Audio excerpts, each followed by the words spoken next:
Hi, I'm Maricel Castro. Welcome to Module 2, which is about storage, handling, delivery, and waste management for COVID 19 vaccines. As an overview, this module is divided in three sections. First, I will discuss the programmatic implications of COVID 19 vaccines. Then, I will explain the requirement to effectively manage the storage, transport, and delivery of COVID 19 vaccines.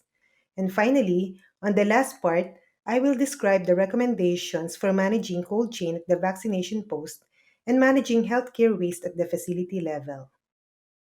Now, we will proceed to Module 2, Part A, which is about the programmatic implications of COVID 19 vaccines.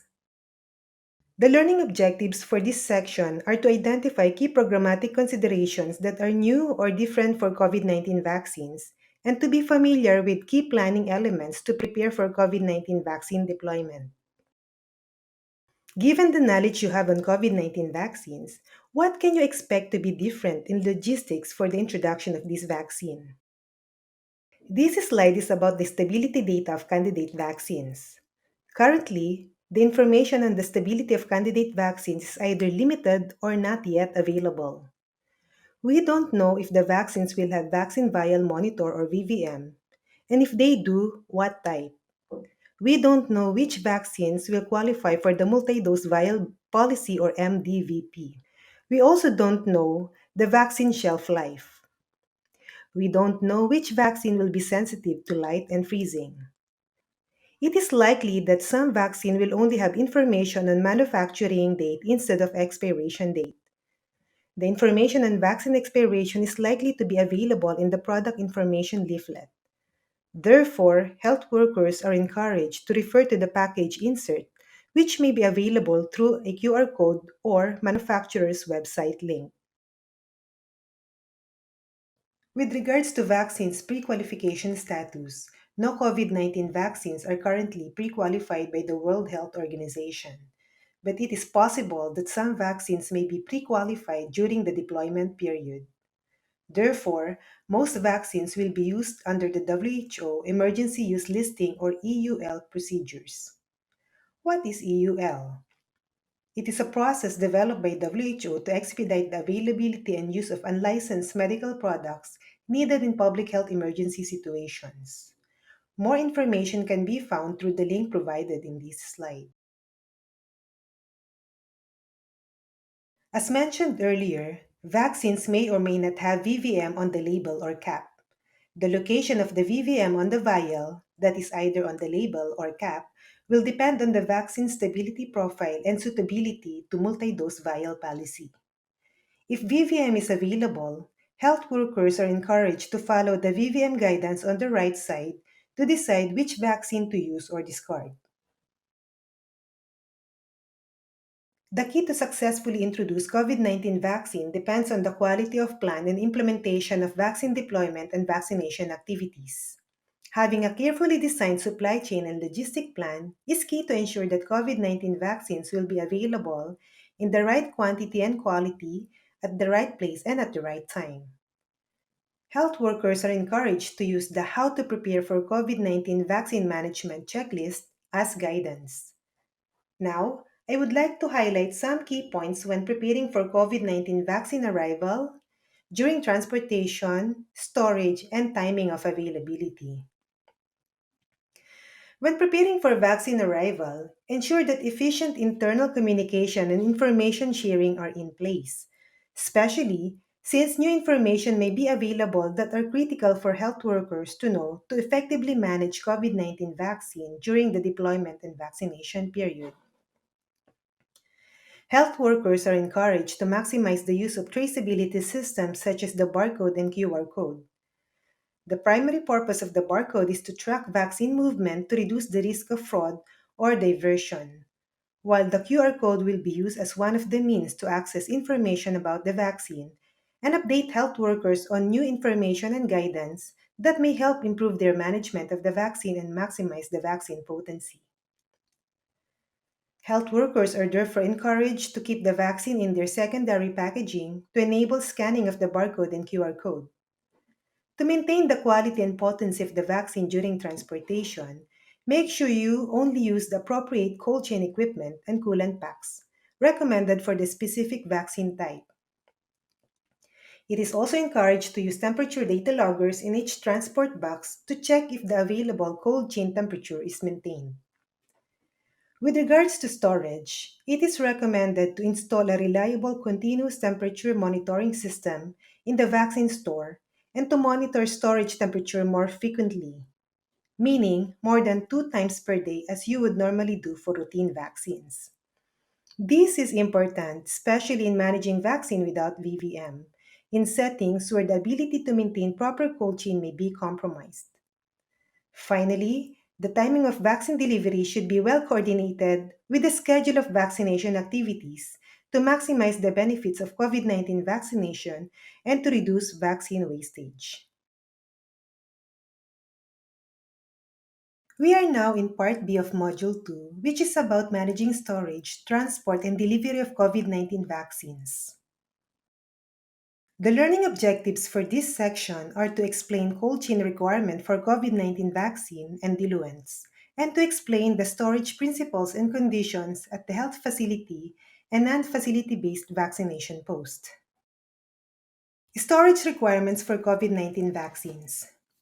Based on the information available as of December 2020, the vaccine candidates can be categorized by three storage requirements: the positive 2 to 8 degrees centigrade, the negative 20 degrees centigrade, and the negative 70 degrees centigrade. The WHO guidance for managing traditional vaccines used in routine immunization will apply to the first two categories. While vaccines that require ultra-low storage temperature requires significant investment in setting up ultra-cold chain storage and transport capacity. In addition, training of concerned staff on proper handling of vaccines will be necessary. Some countries may face challenges for storing COVID 19 vaccines. The table shown in this slide describes the cold chain surge capacity options to manage COVID 19 vaccines. For storage temperature at positive 2 to 8 and negative 20 degrees centigrade, it is generally recommended to map the existing cold chain storage points and conduct cold chain storage gap analysis to determine the need for additional capacity. If storage capacity is found to be insufficient, countries are encouraged to consider the following strategies to manage the capacity gap. For example, procurement of additional appropriate cold chain equipment, including cold boxes and vaccine carriers, leasing private cold chain facility, or splitting shipments and increasing distribution frequency, and staggering campaign schedule to reduce the strain on the cold chain. However, identifying surge capacity for ultra-cold storage temperature may be challenging for many countries. Most health workers are not familiar with managing vaccines at this temperature range. Therefore, health workers are encouraged to refer to the COVID 19 vaccination supply and logistics guidance and follow the recommended strategy for setting up and managing ultra cold chain, including the recommended equipment, coolant packs, and use of personal protective equipment. How would you manage COVID 19 vaccines stored at positive 2 to 8 degrees centigrade? In the succeeding slides, I will discuss the do's and don'ts on managing the vaccine stored in this temperature range. Here, I will discuss the principles for managing COVID 19 vaccines stored at positive 2 to 8 degrees centigrade. These are what you should do. Ensure all vaccine and diluents are kept in their original secondary packaging and are clearly labeled. Whenever possible, keep both vaccine and diluent in the same refrigeration unit. Monitor and record temperature more frequently, more than 2 times a day. Investigate any fluctuation of temperature and correct the root cause as soon as possible. Use a labeled container or tray for loose unopened vaccine vial to facilitate inventory. And follow the first manufacturer, first expiry, or first out principle. Use the first vaccine with earlier manufacturing or expiration date and or darker VVM if available to minimize wastage. Record and discard all wastage of vaccines immediately according to national guidelines. And review and update contingency plan in case of power failure, equipment breakdown, or cold chain breach. These are what you should not do. Do not return open vaccine vials to the cold chain. Discard them according to existing standard operating procedures. Never put vaccines in contact with or close to the evaporator plate in the refrigerator. Since heat or freeze sensitivity information is not fully known, keep the vaccine vials in the middle section, especially if the refrigeration unit has a freezer compartment, to avoid freezing the vaccine. Do not keep reconstituted vaccines for more than 6 hours after opening or at the end of the immunization session, whichever comes first. This may change once vaccine stability information is available. How would you manage COVID 19 vaccines stored at ultra low temperature? Similar to the previous topic, I will also discuss the do's and don'ts of managing vaccines stored in ultra cold chain. The following are key points on managing COVID 19 vaccines stored at ultra low temperature. These are what you should do. In addition to the general cold chain management principles when handling vaccines stored at positive 2 to 8 degrees centigrade, follow the existing guidance specific for UCC management. Use appropriate personal protective equipment like the cryogenic gloves for personnel in charge of managing UCC. And follow the guidance and apply the best practices for managing and disposing used phase change materials or PCM. All responsible personnel, such as the supply chain and cold chain staff, vaccination team, and supervisors, should be trained and demonstrate the ability to manage UCC according to the standard operating procedures. These are what you should not do. Do not return open vaccine vials to the cold chain. Discard them according to existing guidance. Do not store laboratory items, drinks, food products, or expired health products with vaccines. Do not keep vaccines with VVM that have reached the discard point, if it's available. And do not keep expired vaccine in the refrigerator. In the succeeding slides, I will discuss the type of equipment needed for ultra cold chain system. Specialized equipment are required to establish the capacity to store vaccines at ultra-low temperature at the facility level. UCC equipment is costly and is not recommended to be installed in every facility. Establishing a UCC hub at national and strategically at subnational level is a cost-effective approach. Utilizing available cold chain or UCC facilities from private sectors with appropriate training and monitoring system is more practical than procuring the equipment when the need for such storage is only temporary. The use of long-term passive containers such as the ArcTech plus PCM or the thermoshipper or dry ice box plus dry ice is favorable for storing vaccine and implementing immunization session at the facility level. There are two types of ArcTech passive storage devices. First is the ArcTech passive vaccine storage device, which is a super insulated container optimized to safely store vaccines between 0 to 10 degrees centigrade for 35 days or more, using only coolant packs in hot zone conditions. The second is the ArcTech Plus PCM, which is a modified version of the ArcTech device that uses phase change material rather than coolant packs to maintain a cold environment for up to 6 days. Specific PCM packs are frozen around negative 70 degrees centigrade and have stable thermal characteristics. Phase change materials or PCM are substances that improve thermal performance when applied to a cold chain product by transitioning from solid to liquid or vice versa. The required PCM specific for maintaining ultra-low storage temperature requires special consideration because they may pose risk on human health and the environment. The health hazards posed by the PCMs are minimal if their primary container is intact. Health hazards that can occur if PCM leak out of their primary container are potential serious eye irritation from leaking S8 salt hydrate and potentially fatal complications from aspiration or ingestion of paraffin PCM. With regards to environmental risk, most of the PCMs are biodegradable and none are environmentally persistent, bioaccumulative, or contain toxic chemicals. Only the PCM Crodatherm 5 is found to be toxic to some aquatic life. To minimize this risk, Care must be taken to avoid accidental release of the PCM into the environment. The last topic for this part is about the management of transport and delivery of COVID-19 vaccines.